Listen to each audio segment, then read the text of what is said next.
زړه دې منوره که، زړه دې خوشحاله که، زړه ته دې نور پیدا که. د دنیا زنګو ځپلی دی زړه دې، د دنیا زنګو تور کړی دی زړه دې، زړه دې تور دی. الا بذکر الله تطمئن القلوب. قرآن وایي چیرې ځغلی په دنیا کې راحت نشته. حضرت عمر رضی الله تعالی عنه دور خلافت، د ده په دور خلافت کې دا د ده دنده و، د شپې به ګرځېدې، خوب یې نه درلودی، په دا کوڅو باندې به ګرځېدې. د سهار وخت دی، د 4 بجو وخت دی، هغه وخت دی چې عام طور زموږ ستاسو په کورونو کې هم دا ښځې یا غواوې لویشي یا بزې او میږې لویشي. په دا وخت کې یو زنانې سپین سرې غوا لویشلې ده یا یې میږه او بزه لویشلې ده، شیدې یې راایستلې. د دې څخه 2 ورځې مخکې حضرت عمر رضی الله عنه حکم کړی دی د نن څخه به څوک په شیدو باندې اوبه نه ګړي. دا دوکه ده. مور یې لور ته وایي چې لورې ما غوا یا بزه یا میږه ولویشله، ورسه په دا شیدو باندې لږ اوبه ګړي. لور ورته وایي مورې تا د حضرت عمر رضی الله عنه د امیر المؤمنین فرمان نه دی اورېدلی، هغه خو وایي د نن څخه په شیدو اوبه مه ګډوئ، دا دوکه ده، دوکه به نه کوئ. مور څه ورته وایي؟ وایي زوی حضرت عمر چیرې دی، هغه به اوس په خپلو خوبو کې غر کړي. امیر المؤمنین چیرې دی، خپله اوبه به ګډې کړه. حضرت عمر په دروازه کې غوږ ورته نیولی، هغه وایي امیر المؤمنین چیرې دی، خپلې اوبه ورباندې ګډې کړه. دی ورته وایي نه نه نه نه نه، الله خو شته که نه، الله هم بیده دی.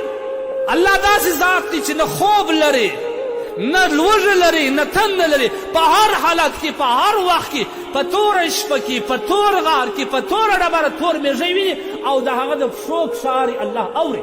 زه څنګه وکړم که خیر د دې جنجال سهار شو، امیر المؤمنین د دې کور پوښتنه وکړه دا چا کور دی، وس ابډي راوغواړه. هغې وویل مورکۍ په څه شو جنجال و مسار؟ مور یې ولړزېده چې اخ امیر المؤمنین را خبر شوی. وایي ما بچي ته داسې ویل، درواغ خو نه شو ویل. وایي ما بچي ته داسې ویل، هغې داسې راته ویل. الله جل جلاله په دغه دوکه څخه ځان د بچاوېدو په خاطر د دې نجلۍ نکاح کوي. د حضرت عمر رضی الله عنه د بچي سره بعض روایتونه وایي بیا د هغه څخه عمر بن عبدالعزیز رحمه الله رقم عادل او انصافداره کس پیدا کېږي. نن هر یو د خپل اولاد شکایت کوي، ولا اولاد مې دی خشنګ دی او داسې دی. تا اولاد حلال نه پکه راوړ، تا د مټران څه غلا نه ده کړې، تا د مټران څه شی نه دی پورته کړی، ته په خپل کاروبار کې دوکه نه کوې. ولې داسې کوې؟ ستا اولادو بیا څنګه ستا دپاره د سترګو یخوالي او ټنډک د سترګو وګرځېده؟ امکان نه لري. عزیزانو آخرت یاد کړئ. نن سبا زموږ او ستاسو زندګي ټوله د دنیا د پورې قربان ده، د شیطان او د نفس شیطان دا په دې دواړو پر اتباع موږ روان یو. آخرت مو هېر دی که نه؟ که یو چا ته وایي ولې د خدای بنده وایي ته ستا د پرېږدي د منصب په خاطر، د پیسو د ګټلو لپاره، د دولت د ګټلو لپاره، د خانۍ لپاره، د سیال سره د سیال برابرولو، ځان برابرولو لپاره، د تربور سره د ځان د برابرولو لپاره که غلا کوم، که دوکه کوم، که فریب کوم، که هر څه کوم، زه پیسې ګټم د تربور سره ځان برابروم، یو کوټه جوړوم او هغه رقم د ده 1 2 3 خښتې زیاتې لګوم، خوند پکوم. په دې فکر کې موږ قرآن موږ ته وایي بل تؤثرون الحیات الدنیا، تاسو د دنیا زندګي ته ترجیح ورکړی ده. سوچ فکر دې ټول په دنیا کې بند دی. ماښام بیده یې هم خوب نه درځي، سوچ وړي چې ولا پیسې به مې څونه وګټي، څونه به توان شي. کانټینر خلاص کړی، سهار لاس ورګرځي، دی ټوله شپه ورته ویښتې، دا د دنیا څکیداران دي. هی هی ټوله شپه ورته ویښتې، کم موټر به مې پیسو خرڅ شي، کم موټر به تاوان وکړي، کم موټر به ګټه وکړي، کم به څنګه وکړي، کم به څنګه وکړي. زموږ ټول زندګي په دې کې تېر شي. د الله یاد، د آخرت یاد، دا خپل عمل د برابروالی او د آخرت آبادي دا زموږ ټولو څه یېره ده که نه؟ یېره ده.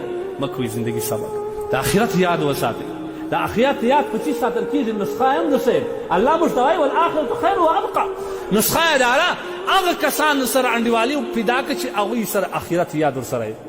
د داسې کسانو دا تجربه ده. ورسه یو عالم متقي سړی د تجارانو په محفل کې کښېنه و 3 ورځې که ده، قسم دې مې په خدای چې بیا سبا هم د ده سره د پیسو د سرمایې د زیاتولي شوق پیدا شي. دا محول دی. د علماو سره مینه پیدا که، د علماو ته وخت ورکه، په 4 ساعته کې 1/2 ساعت عالم ته لږ کښېنه چې هغه تا ته الله در یاد کړي. هغه ستا سوچ. ما ته فروش کال یو کس راغلی، ډېر غټ تاجر دی، د دوبۍ سره راغلی و، بیا زما سره پر واټساپ باندې رابطه وه، راجې راته کښېناستې، نو زما د ټیبل و څنګ ته راته ناست، ګوړۍ ناست خبرې را سره کولې، دا سره داسې کښېښود، بالا دا اوښکې راتوی شي. زه حیران شوم چې دا اوس په څه شي ده. باره موږ ورته وویل ما الله صاحب څه شي دی خیر خو وي. باره یې وژړل، ویل مفتي صاحب پر ژوند ته یې خوند واخیست. زما دې په ذات د خدای قسم یې کوم په دا 10 کاله دومره راحت او سکون لیدلی لکه دا یو ګړی ستا سره کښېناست. دا کمال په ما کې نه دی. زموږ درخور چې شعر کمال په ما کې نه دی، کمال په دغه دیني و نوراني ماحول کې دی، په دغه کې چې سهار څخه قال الله قال رسول الله شروع شي در ماخستن در 12 بجو پورې د شپې پر 4 بجې باندې حافظان د قرآن راکښېني، قرآن تلاوتونه شروع در دا بل 12 بجې پورې. دغه نوراني ماحول دی که دی، دې ته ځان راوله، دې ته ځان وسپاره، زړه دې منوره که، زړه دې خوشحاله که، زړه ته دې نور پیدا که. د دنیا زنګو ځپلی دی زړه دې، د دنیا زنګو ته ورکړی دی زړه دې، زړه دې تور دی. الا بذکر الله تطمئن القلوب.